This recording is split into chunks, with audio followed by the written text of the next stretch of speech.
Hello everyone and welcome back to my kitchen. My name is Sasha and this is my Cooking Time channel. Today I'm gonna share my recipe of perfect raspberry and pear scones. They're just fantastic for breakfast, and not only for that. What's also cool about them is that you can make a lot and keep them in your freezer. A lot of them. Once you feel you are craving for something delicious, it's really simple to get one out of your freezer and warm it up very fast. So let's get started. First, warm up your oven to 190 degrees Celsius or 380 degrees Fahrenheit.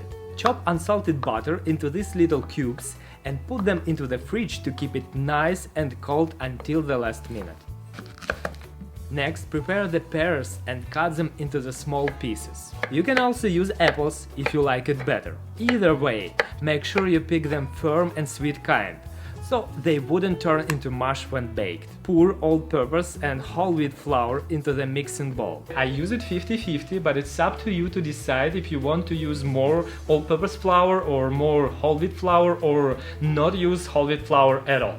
Add sugar or sugar substitute of your choice, baking powder, a little bit of salt, and shuffle it around with a whisk. Next step is to combine butter and dry ingredients. I prefer to do it wearing gloves, as the dough gets very sticky. Toss the butter pieces to evenly coat with the flour. Rub the pieces of butter with the flour until it reminds you of breadcrumbs and there is no any big lumps of butter left. Just make sure you don't overwork the dough. Make a little well in the center of dry ingredients and pour the buttermilk into it. Stir it nicely with a spoon and see how the dough is coming together and there is no dry pieces left. Now it's time to add raspberries and pears. I'm also going to add some lemon zest. Put the pear pieces. I am tearing down the raspberries in halves and drop them all over the dough. How beautiful it is! I'm going to just stir it around a little bit more and it will start to clump together. Dust the worktop with a bit of flour and transfer the dough onto it. Shape the dough with the floured hands into a square about 8 by 8 inches and about 1.5 inches high. Cut it with a floured pastry cutter into 4 pieces and then cut each piece in halves diagonally. You can shape it bigger or smaller, whichever you like better. Now I'm going to transfer each scone to the baking sheet covered with a parchment paper. Brush the scones with a mixture of beaten egg and milk. It will need to be baked for 25 to 30 minutes depending on size, until they have got nicely golden. You can also turn the baking sheet around closer to the end, so the scones would bake evenly.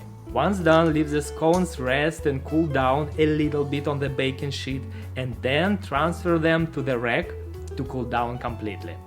But I love them when they are still warm. As I mentioned before, you can put the scones into the freezer, so you can have a fresh, nice scone whenever you want. Just warm it a little bit in the oven and here you are. It looks so delicious. I'm gonna have a piece with both raspberries and pear. It smells fantastic. I like that the dough is not super sweet, but it complements the sweetness of the pear and sourness of raspberries. It has golden crispy crust outside and so tender inside. I love it. So delicious. Alexi, you wanna try it? What? So good. So you said you have many in the freezer? I like it. I told you. Where's the list of ingredients? How do I cook it? As always, the list of ingredients below the video. You can find it there. Thanks for watching and I hope you enjoyed the video. Don't hesitate to leave your comments, thumbs up and subscribe to my channel. My name is Sasha, this is Alexi and it's cooking time. Пока-пока.